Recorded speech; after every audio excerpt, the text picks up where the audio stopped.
So you practiced, all that's over, and you open the season this weekend, this Saturday at Maine. Yes, up in southern Maine. Tell me about the first matchup. Take me back to your practices a little bit. Is this team ready to go? Well, we're ready. We've got a lot of rookies on the team that are raring to hit somebody in a different jersey. Yeah. We've been practicing since the end of September. Weekends, we've got a lot of out-of-towners. We've got a lot of locals, so we get together every weekend. We work on everything. Late night on Saturdays, early mornings on Sundays, and then we have the week off to recoup. So we are ready to go up to Maine. All right, so the season opens this Saturday at Maine, and then of course for all the people who are in the house tonight, you're going to want to know when the home games are. You're going to play over at Schenectady, correct? Yep, Schenectady High School. We play as our first game at home is April 21st, which is a Saturday night. We play at 6. How many home games will you end up having? We will have 4. 4 home games, and I know there's one that you kind of have circled, don't you? That's kind of going to be a special game for a lot of different reasons. Yes, on May 19th, we actually host last year's Eastern Conference champions, the New England Intensity, and we will be having our breast cancer benefit and loss of love benefit game. That's great, and we're gonna do a little radio on that leading up to that game at Schenectady High. Melissa, tell me about how you got involved in women's professional football, and give me an idea how well this whole league is going right now. How would you say? Well, this league actually is run pretty well. There's 35 teams nationwide and 1 in Canada. We will travel to Montreal, and it's the biggest women's league in the country. There are 2 other large leagues and a few little shots off, but they run it year-round. They've got an all-star game. They've got a Tier 1 and a Tier 2 championship game in Texas in July.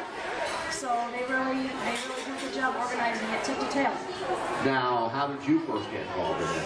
I've been playing since 2002, and there was a team in Albany. My husband actually saw an advertisement on the television, an interview actually with a local news station, and hopefully it was News Channel 13. It probably was News I don't remember. The years keep going by and by and by. All right, so you saw something about it, and I thought, hey, what the heck? My dad played football. My brother played football. What the heck? Give it a rip.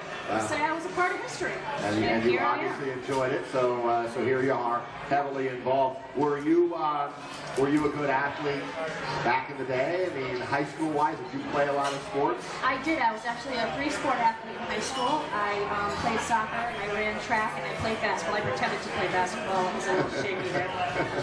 But I was actually the Berkshire County Athlete of the Year in 1990 something. I know. 95. I don't like to talk about that stuff either, because I had one of those birthdays in October that not so good. But so you were an athlete, makes sense. You're still doing a lot of things athletically, playing football. Do you like the makeup of this team? I mean, what are the expectations for the Nitros going into the new year? Well, going into this year, first and foremost, like I said, I've been playing for 10 years. I've played for a lot of different teams up and down the East Coast with a lot of athletes that are everywhere from national powerlifters to the gal who can't get off the couch. And this team has the most family-oriented makeup I have ever been associated with. These girls, they got your back, no matter what. So the expectations are high. We're realistic in that we're a first-year team. We're going to make mistakes. You know, we may not shut anybody out, but we're probably going to come out on the top end of things. That's great. That is fantastic. Did you bring some of your teammates with you tonight? And would you like to introduce them? I would love to introduce them. We actually have a Union alumnus among us. Katie Keel, who played softball at Union. Hi, Katie. Nice round of applause, folks, for Katie in the house tonight. Teresa Giardino just made it in. We have Terry Coles and Tracy McGuire are here with us tonight. Good luck, ladies. Good luck. And we have our sideline crew as well. Shay, Eden, and Carson Messner. There you go. The most important right there. Yeah, well, opinions. Yeah.